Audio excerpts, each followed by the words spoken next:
¿Alguna vez te has preguntado qué son los derechos humanos?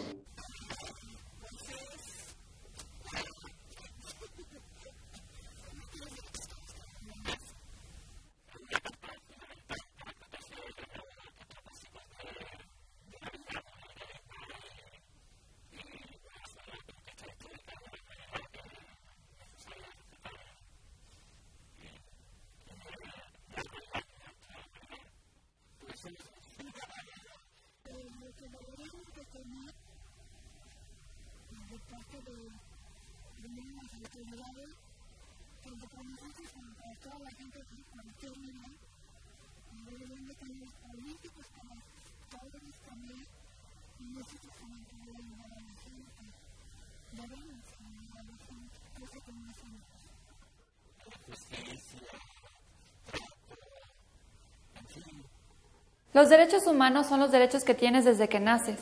En México están reconocidos en la Constitución mexicana, pero también los puedes encontrar en la Declaración Universal de los Derechos Humanos.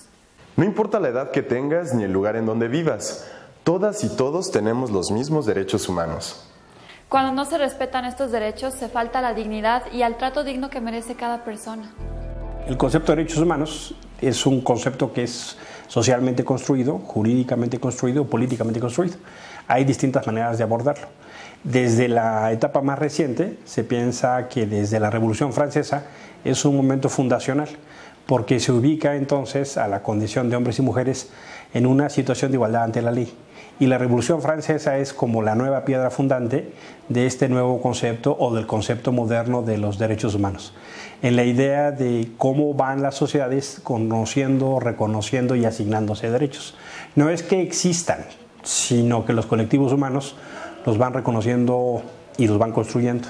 Las personas han decidido, en la construcción de los gobiernos, en la construcción del Estado moderno, establecer un mecanismo de relación entre los ciudadanos y la autoridad.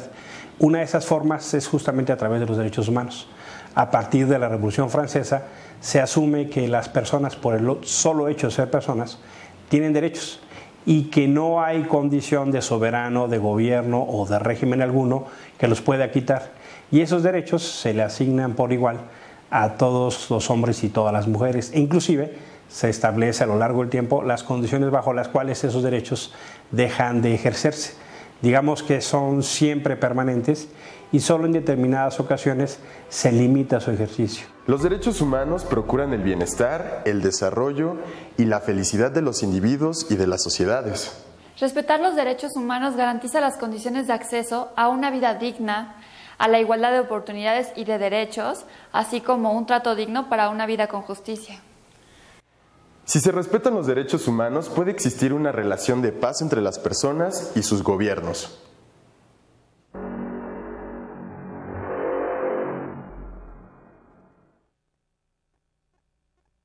Viajemos en el tiempo. En la antigua Babilonia, el rey Ciro el Grande castigaba a todas las personas que cometieran un delito en contra de otra, pero primero se aseguraba de que esta falta fuera reparada. Y recordando un poco, fue Ciro el Grande quien proclama la primera carta sobre derechos humanos llamada El Cilindro de Ciro, en la cual señala que todos los hombres debían de ser justos y respetuosos con sus semejantes. Ahora vámonos a Grecia. Estamos en el siglo V a.C., que también es conocida como la época de oro de Pericles. Es allí donde se origina lo que hoy conocemos como democracia, que es un régimen que gobierna a partir de las decisiones del pueblo. Y por otra parte, en Inglaterra, la Carta Magna del rey Juan sin Tierra de 1215 señalaba que cada estrato social del reino tenía responsabilidades y derechos. Incluso se decretó que el mismo rey era sujeto a la aplicación de la ley.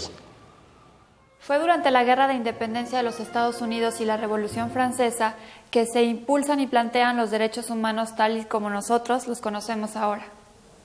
En aquellos sucesos históricos se proclamó el derecho a la vida, el derecho a la libertad y a la búsqueda de la felicidad, estableciendo que todos los ciudadanos somos iguales ante la ley.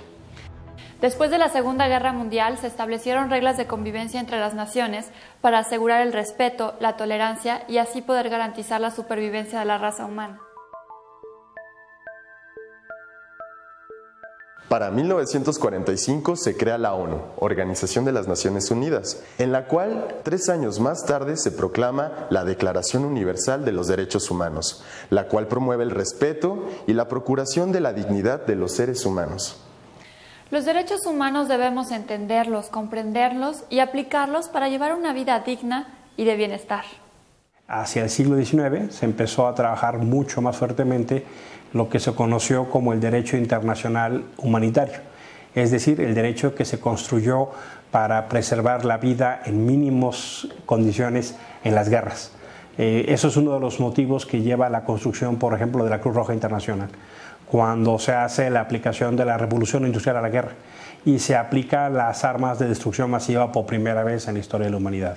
A principios del siglo XX surge la Liga de las Naciones y empiezan a darse construcciones básicas de instrumentos internacionales, y ya claramente la nueva etapa más reciente, floreciente, es a partir de la Segunda Guerra Mundial.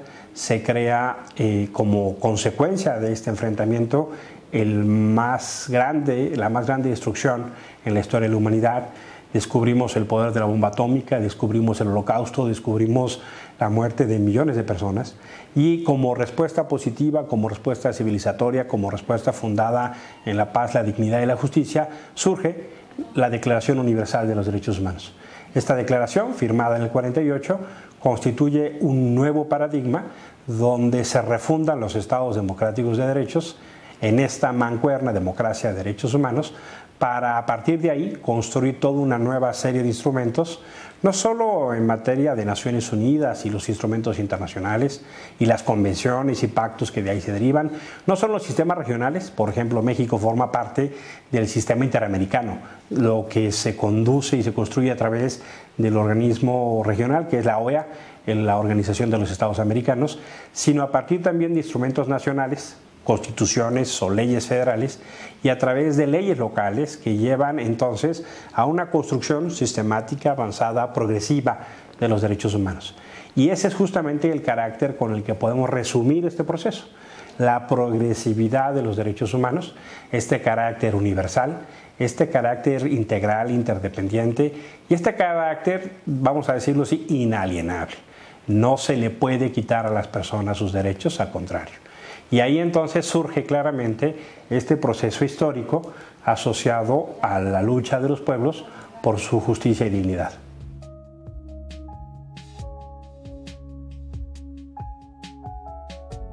Pero, ¿qué son los derechos humanos? Los derechos humanos son prerrogativas, lo que significa que jurídicamente nos pertenecen y que podemos ejercerlos. Son facultades, por lo que debemos exigir su respeto y procurar por ellos. Son responsabilidades y obligaciones que todos y todas debemos asumir y cumplir para una convivencia sana, justa y segura. En materia de derechos humanos, no importa la edad, la preferencia sexual, la identidad de género, el nivel socioeconómico de las personas para tener derechos. Tampoco importa el nivel social o cultural de las personas para poder hacer uso de ellos. Ni las ideas políticas ni las creencias religiosas, pues los derechos humanos son universales, porque pertenecen a todas las personas de este planeta. Son indivisibles, lo que significa que ninguno de ellos es más importante que el otro, es decir, que no pueden ser divididos o fragmentados, pues forman un todo. Son interdependientes, porque su cumplimiento depende el uno del otro, lo que significa que si se falta un derecho se afecta a todos los demás. Y por último, los derechos humanos son inalienables, porque nadie puede renunciar a ellos ni negarse a tenerlos o ser obligado a no tenerlos. Existen más de 80 instrumentos que promueven el respeto a los derechos humanos en el ámbito internacional, y México está comprometido en cada uno de estos instrumentos. Los instrumentos son declaraciones de fuerza moral, así como convenciones, pactos, tratados y protocolos que obligan al cumplimiento de los derechos humanos.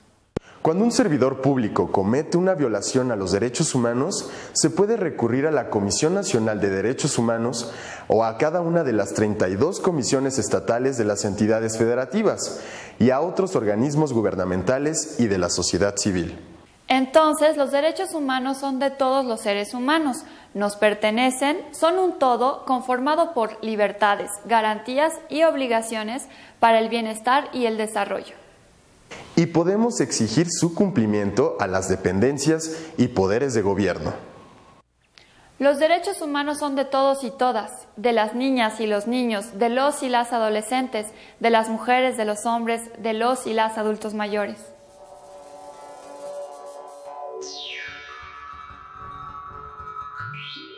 El proceso de construcción de los derechos humanos, no solo en su dimensión jurídica, sino en su dimensión política, ha tenido distintos discursos. Una de las lógicas de construcción fue primero reconocer cierto tipo de derechos de las personas. Por ejemplo, el derecho a reunirse, el derecho a la libertad de expresión y decir y pensar lo que uno considere, el derecho de asociación, el derecho de manifestación. Ese tipo de derechos tuvieron que ver mucho en la lógica de una primera etapa, es decir, siglo XVIII, siglo XIX. Luego se empezó a hablar de los derechos de la segunda generación, no porque valgan menos, sino porque se construyó un discurso que tenía que ver con eso. Empezaba a hacerse referencia a derechos colectivos, es decir, aquellos que tienen que ver con el bienestar de los grupos, por ejemplo, el derecho al trabajo, el derecho a la educación, el derecho a la salud. Y más adelante, ya en el siglo XX, se empezó a hablar de los derechos de la tercera generación. Por ejemplo, el derecho al desarrollo, el derecho a la paz, el derecho a un medio ambiente sano. Este discurso, que se fue construyendo a lo largo de los años, ha sido superado o ha sido enriquecido recientemente. En 1993 se da la segunda Cumbre Mundial de los Derechos Humanos, que se hace en Viena, en Austria. Y es muy paradójico porque es en verdad muy reciente y apenas no tiene ni 20 años, donde se llega al consenso de que los derechos son integrales y que no tiene esta noción de generaciones para no generar una falsa idea de que hay unos más importantes que otros, para no generar la falsa expectativa de que si ejerces unos, no ejerces otros. Este debate también se da porque en el seno de Naciones Unidas hay dos bloques que tienen un muy fuerte enfrentamiento en la concepción de derechos humanos. Por una parte, el bloque capitalista, que da una preeminencia a los derechos de los individuos y a los derechos civiles y políticos. Y por otra parte, el bloque comunista o socialista, que da preeminencia a los derechos colectivos o a los derechos económicos, sociales y culturales. Y eso tenía que ver con un debate político donde se ponía por delante, por ejemplo, expresiones donde se decía: en mi país todos votan. Sí, pero en mi país todos comen. En mi país todos tienen pasaporte. Sí, pero en mi país todos van a la escuela. En mi país todos tienen libertad de asociación y de expresión. Sí, pero en mi país todos van a la escuela. Entonces, este debate fue superado a partir de entender que las personas y los colectivos de personas tienen necesidad de ejercer todos los derechos. Las personas comen, las personas trabajan, las personas viajan, las personas tienen derecho a reunirse, a expresarse, a asociarse. También tienen ahora, por ejemplo, la obligación de cuidar los derechos de las generaciones por venir, los que se conoce como el derecho a un medio ambiente sano y ecológicamente equilibrado. De manera que la integralidad de los derechos ha construido un nuevo discurso donde se ha dejado de lado la concepción de las generaciones de derechos, no porque sea una idea incorrecta, no porque esté mal, sino porque necesariamente se va reforzando, reconstruyendo, resignificando el discurso. Y también tiene que ver, por ejemplo, con nuevos fenómenos. Hoy tenemos hechos que nuestros padres no tenían. Por ejemplo, el impacto de la tecnología. Se empieza a hablar ahora del derecho a la tecnología. Por ejemplo, el acceso a Internet. Que los estados provean obligatoriamente el acceso para todos en el Internet. También, por ejemplo, se empieza a hablar del derecho humano al agua, porque hay condiciones muy críticas donde la existencia de la vida misma está en riesgo. Y también porque empiezan a darse procesos acelerados de privatización del agua. Y hay quien dice, es que el agua está asociada a la existencia de la vida humana y de toda la vida. Por eso tenemos que tener el derecho humano al agua. Y se están construyendo nuevos derechos. Los derechos humanos son el derecho a la libertad en todas sus manifestaciones. Son el derecho a la vida, el derecho a la seguridad jurídica. Son los derechos sociales.